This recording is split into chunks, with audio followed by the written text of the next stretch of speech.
எட்டாமறிவு நேயர்களுக்கு வணக்கம். இன்னைக்கு நம்ம எதை பற்றி பார்க்க போகிறோம் அப்படின்னா, முட்டை வந்து எத்தனை ஒரு நாளைக்கு எடுத்துக்கலாம், வெள்ளைக்கரு சாப்பிட்லாமா, மஞ்சள் கரு சாப்பிட்லாமா, அப்புறம் மஞ்சள் கரு ஏன் சாப்பிடாமலாம் ஒதுக்கி வைக்கிறாங்க அப்படின்றத பற்றி விளக்கமாக பார்க்கலாம்.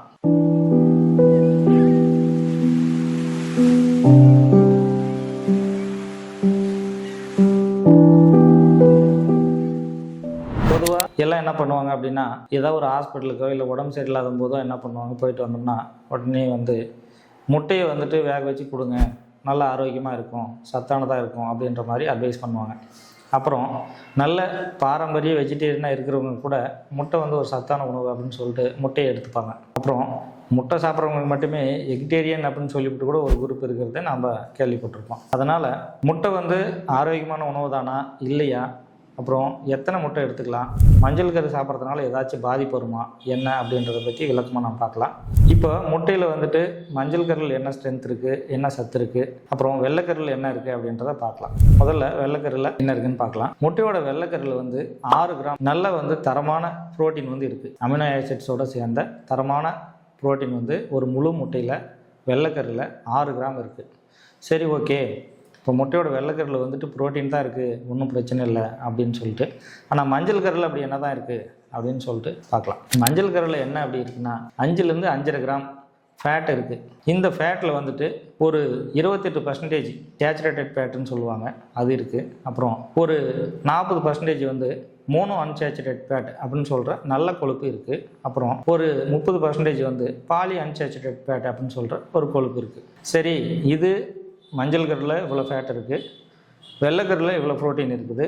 நாம் பொதுவாக மக்கள் மத்தியில் இருக்கக்கூடிய எண்ணம் என்ன அப்படின்னா, உணவில் இருக்கிற கொலஸ்ட்ரால் வந்து 300 மில்லிகிராமுக்கு மேலே ஒரு 1000 மில்லிகிராம் அந்த மாதிரி அளவுக்குள்ளே எடுத்துட்டோம்னா நமக்கு ஹார்ட் அட்டாக் வந்துடும், இல்லை ஏதாவது நெஞ்சு வலி வந்து பொட்டுன்னு போயிடுவோம் அப்படின்ற மாதிரியான ஒரு பயம் இருக்குது. அதனால் என்ன பண்ணுறாங்க, வெள்ளைக்கரு சாப்பிட்றவங்க கூட மஞ்சள் கரு எடுத்து ஓரமாக ஒதுக்கி வச்சுருவாங்க. அந்த மாதிரி தான் இது பண்ணுதா அப்படின்னு சொல்லிட்டு அறிவியல் பூர்வமான என்ன உண்மை இருக்குது அப்படின்னு பார்க்கலாம். இந்த முட்டையோட மஞ்சள் கரு எடுத்துக்கிறதுனால நமக்கு வந்து எல்டிஎல் அப்படின்னு சொல்கிற கெட்ட கொழுப்போட தன்மை வந்து அதிகரிக்கிறதுல குறையுது.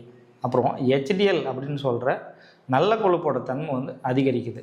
ட்ரைகிளிசரைடு அப்படின்னு சொல்கிற கெட்ட கொழுப்போட தன்மையும் குறையுது. அது மட்டும் இல்லை, இன்ஃப்ளமேட்டரி மார்க்கர்ஸ் அப்படின்னு சொல்லிட்டு ரத்த குழாயில் இருக்கும், இது வந்து SAA அப்படின்ற அளவும் குறையுது.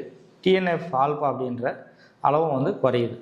அவ்வளோ நன்மை வந்து நமக்கு இருக்குது. எல்லோரும் வந்துட்டு என்ன நினைக்கிறாங்க, நம்ம 300 மில்லிகிராம்லேருந்து ஒரு 1000 மில்லிகிராம் உணவு மூலிமா கொலஸ்ட்ரால் எடுத்துட்டோம்னாவே நமக்கு பாதிப்பு வந்துடும் அப்படின்னு பயப்படுறாங்க. கண்டிப்பாக அது உண்மை இல்லை.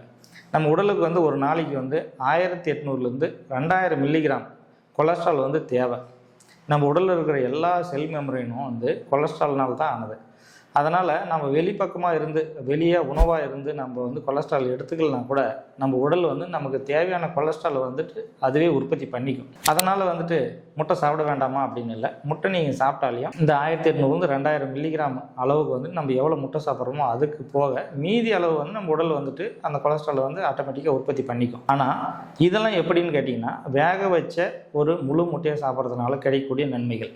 ஆனால் எல்லோரும் என்ன நினைக்கிறாங்க அப்படின்னா, அப்படி யாரும் நினைச்சு சாப்பிட்றதில்ல.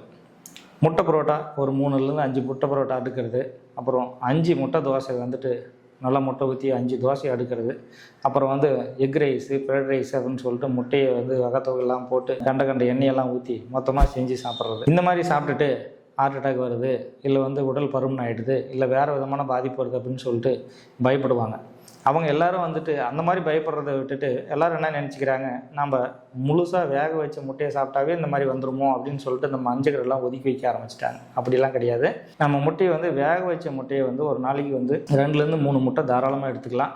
இந்த மாதிரி முட்டையை வந்து நம்ம சேர்த்து எடுத்துக்கும் போது மாவுச்சத்து உள்ள உணவை வந்து நம்ம குறைச்சி சாப்பிட்டுக்கணும். அப்படி குறைச்சி சாப்பிட்டுட்டு இந்த முட்டையை வந்து நீங்கள் சேர்த்து எடுத்துட்டிங்கன்னா எந்த விதமான பாதிப்பும் வராது, உடலுக்கு நல்ல விதமான ஆரோக்கியம் தான் வரும். சரி, இப்போது இந்த பிராய்லர் கோழி முட்டை சாப்பிட்லாமா, நாட்டுக்கோழி முட்டை சாப்பிட்லாமா, இதில் எது ரொம்ப நன்மை பயக்கும் அப்படின்ட்டு எல்லாருக்கும் ஒரு எண்ணம் இருக்கும். நாட்டுக்கோழி முட்டைக்கும் பிராய்லர் கோழி முட்டைக்கும் என்ன டிஃப்ரெண்ட் அப்படின்னா, நாட்டுக்கோழி முட்டையில் வந்து ஒமேகா 3 அப்படின்னு சொல்கிற ஒரு சத்து வந்து அதிகமாக இருக்கும்.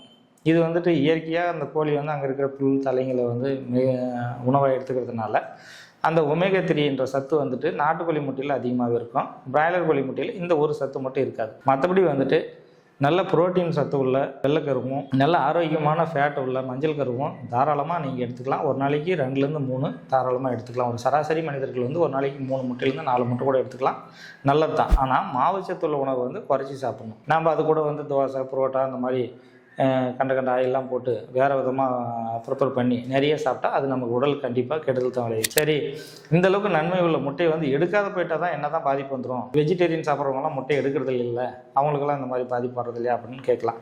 பொதுவாக முட்டையில் வந்துட்டு கோலின் அப்படின்னு சொல்கிற ஒரு முக்கியமான ஒரு பொருள் இருக்குது. இந்த பொருள் என்ன பண்ணும் அப்படின்னா, கர்ப்பிணி பெண்கள் வந்து கர்ப்பிணி தாய்மார்கள் வந்து இந்த கரு உண்டாகும் போது மூளை தண்டுவடத்துக்கு வந்துட்டு இந்த கோலின் என்ற பொருள் வந்து ரொம்ப அவசியமாக தேவைப்படுது.